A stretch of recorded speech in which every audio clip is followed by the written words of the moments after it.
Canada's oldest hiking trail is a natural wonder. Niagara Falls is only one of hundreds of waterfalls along the 560-mile-long Bruce Trail, which guides adventurers through big cities, small towns, and stunning wilderness.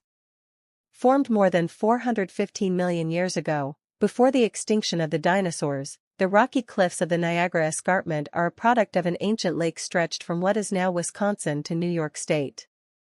While Niagara Falls is easily the most famous geological feature along the escarpment's many steep rock faces and promontories, for many avid hikers, the touristy natural wonder is merely the starting point for a 560-mile, 900-kilometer, trek through southern Ontario, from the Canada-US border to the rugged Bruce Peninsula, which juts out into Lake Huron.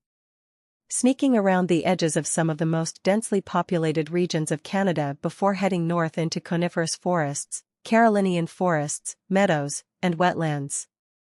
The trail sometimes cuts through cute rural towns. The hike along the Bruce Trail is an expedition that can include major art museums and artisanal ice cream, as well as intimate encounters with nature. Niagara Falls might be on postcards, but the trail offers an estimated 500 more waterfalls along the way. At points, the escarpment ridge reaches heights of more than 1,000 feet, 335 meters. Within my first week of hiking, there was a fox up ahead on the trail. Our eyes met, and there was no fear from either one of us. We took that moment, then he gently walked away, says Annette Sandberg of her first end-to-end hike of the Bruce Trail, which she completed in 2016.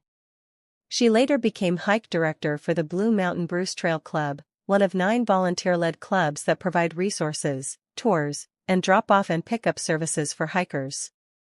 The club also maintains the main trail and its 250 miles, 400 kilometers, of side trails. Canada's greatest natural wonders, from icebergs to the world's highest tides. Runners have done the trail in as little as 9 days. More than 2 million people use the Bruce Trail each year. Hikers can start the trail at hundreds of entry points. Some trailheads have parking, while others are more makeshift. Many locals will use portions of the trail nearest their home for short breaks in nature. Hiking the entire trail end-to-end without multi-day breaks typically takes between 35 and 45 days. Some runners have done it in fewer than 9 days, and less competitive types do it in segments over the course of years. About 40 hikers complete the end-to-end trek each year. Most of them register their achievement in the archives of the Hamilton Public Library.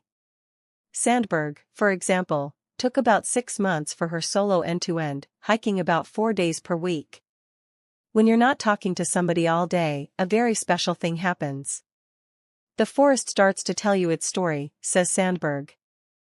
The story of fossils, coral, trilobites, and crinoids, is seen in the cliffs along the trail, dating back to the Silurian period of the Paleozoic era. The wide array of flora and fauna currently living in the UNESCO World Biosphere includes 300 species of birds, including the bobolink, cerulean warbler and eastern meadowlark, 55 mammals, including the white-tailed deer and the endangered little brown bat, 36 reptiles including the Massasauga snake and amphibian species like the endangered Jefferson salamander, as well as 90 fish species. 9 ways to experience Canada's natural beauty.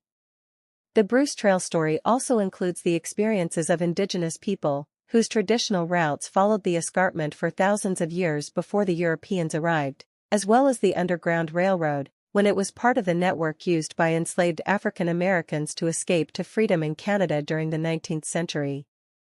I hadn't really thought expansively about how Black history had showed up on the Canadian side of the border, says Zwina Gray, a Black environmentalist, climate activist, and community cultivator. Originally from Detroit, Gray discovered the Bruce Trail when she came to Canada to study environmental sciences at Ontario's Trent University. Hiking with a friend, it took her 39 days to complete her end-to-end journey. The hike was so connected to the history work I wanted to do, about the intersection between Blackness and the environment. These Indigenous women are reshaping Canada's tourism industry. The Appalachian Trail was an inspiration for the Bruce Trail. The Bruce Trail was conceived in 1960 by 2 naturalists, Ray Lowes and Robert Bateman. The Appalachian Trail in the U.S., founded in the early 20th century, inspired them. By getting people excited about the unique geographical characteristics of the escarpment, its commanding views and impressive biodiversity, and inviting the public to walk along it, they hoped to build a movement that would help conserve a vast swath of nature running through Canada's most populous region. More than 8 million people now live within an hour's drive of the escarpment. Today, the Bruce Trail Conservancy oversees roughly 16,000 acres of land. About 72% is protected land owned by the Conservancy itself or by the government. The rest is private, dependent on the generosity of property owners. The Conservancy's goal is to protect the entire trail and the surrounding green space. So, it buys between 15 and 20 properties each year, says CEO Michael McDonald. The constant land acquisition means the route of the trail is always changing. Nobody does the end-to-end hike the same way twice. The Conservancy provides resources on where to stay along the trail.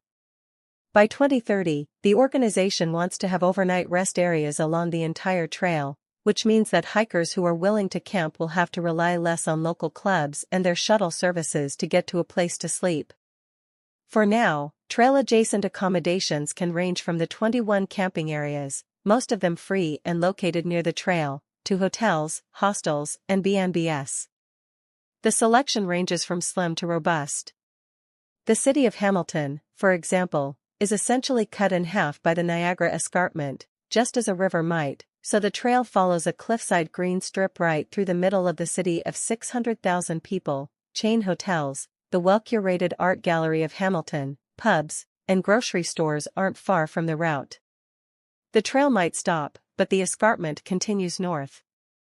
One of the great joys of the Bruce Trail is that you can experience it however you wish. You can hike from north to south or from south to north. You can do sections at a time, or you can hike at your leisure, says McDonald, who has been doing his end-to-end treks little by little and intends to finish this fall. Surrounded by the turquoise water of Lake Huron and Georgian Bay, the Bruce Peninsula section of the trail passes through towns like Wyerton and Lions Head, which have charming pubs and restaurants where hikers can unwind. The northern terminus of the trail is in Tobermory, a picturesque town surrounded by parks and beaches. Tobermory may seem like the end of the road, but it doesn't have to be. People here can visit Fathom 5 National Marine Park, camp on Flowerpot Island, or dive to see multiple shipwrecks. Or they can take a ferry north to Manitoulin Island, where the escarpment continues, though the Bruce Trail itself does not. This is what a meal looks like in Canada's Niagara wine country.